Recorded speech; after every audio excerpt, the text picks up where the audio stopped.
Hi everyone, Comic Reviewer here. This time reviewing on Star Wars Tales of the Jedi, the Freedon Nadd Uprising. Now, as you know, long before Disney bought out Star Wars, the original continuity also had comic book series, one of which Dark Horse Comics did was Tales of the Jedi, setting years ago during the early days of the Republic, when the Sith was still around and the Jedi was still strong. And the Freedon Nadd Uprising is meant to be a two-parter, as well as setting up the events for Dark Lords of the Sith.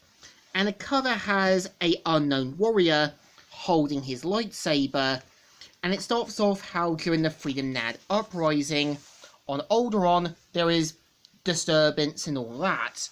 We also see a vessel carrying a Jedi taught and also a young man known as Oz to meet with Queen Gala and her husband, as well as carrying the remains of Freedon Nadd, as well as Queen Amakia.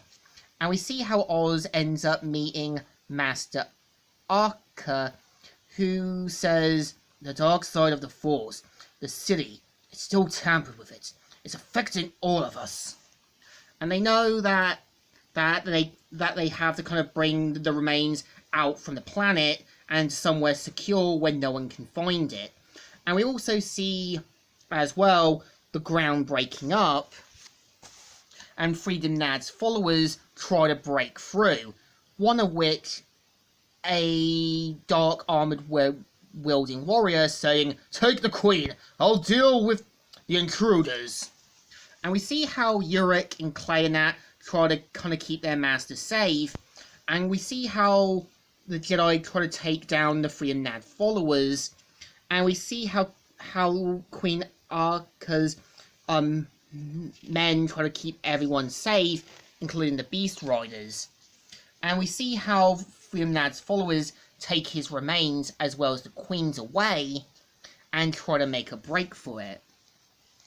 And of course, we see how Clay as well as Yurik try to see how their master's going, and we kind of see how the new Queen points out that their father could help, and he says, "Your father? Yes, he's been on a life support facility for many years." And so they mainly go to see her father, who says, "Gala, my daughter, why do you never visit me?" And they ask mainly what they need to know about the dark side of the Force, and turns out Gala's father holds the spirit of Freedon Nadd, who is polluting and destroying the planet with his dark presence. And with Master Arca saying, "It is him, Freedon Nadd, but he's been dead for 400 years. Yes, my mummified flesh sleeps on stone, but this old man called my spirit back from chaos. I have given him my knowledge." And so we kind of see how they mainly try to take him on, but we see how Gala's father proves to be quite dangerous now that he's been enhanced with the dark side of the Force. And in him saying, "Come, my daughter, stay with your old father. I need you for my work." And we kind of see how Yurik and the others try to take down Freedon Nadd's followers, and we see how Gala's father takes Master Auric, and him saying, "Yes, fight well, young Jedi. A great destiny awaits you." And which foreshadows Yurik's turn to the dark side. And of course, if you have played the PS2 game, Yurik will actually play a crucial role in Dark Lords of the Sith. And we kind of see him now realising they're going to need more Jedi in that to help deal with the problem. And of course, as soon as they go down to the surface level, they try to bring out everyone they can to take on the spirit of Freedon Nadd. We see how at a Jedi Academy, Master Thrawn is taking his new student, Normie Sam Rider, as well, Normie Sam Rider and her infant daughter Vima. Now, there is also a comic story that tells the origin of Normie Sun Rider and how she came to be a Jedi. And we see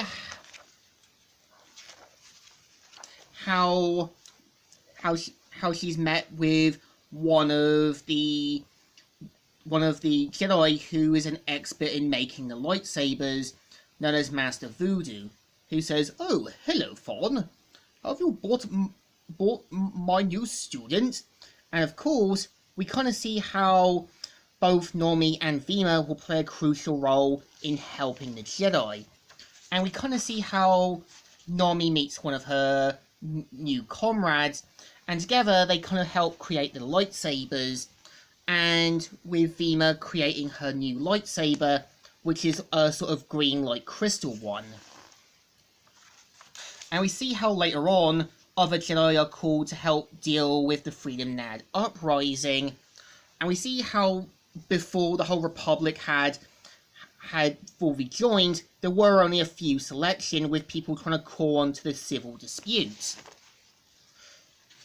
And we also see how two young rich kids known as Satal and Alima are studying the dark side of the Force, and they will play a crucial role in Dark Lords of the Sith.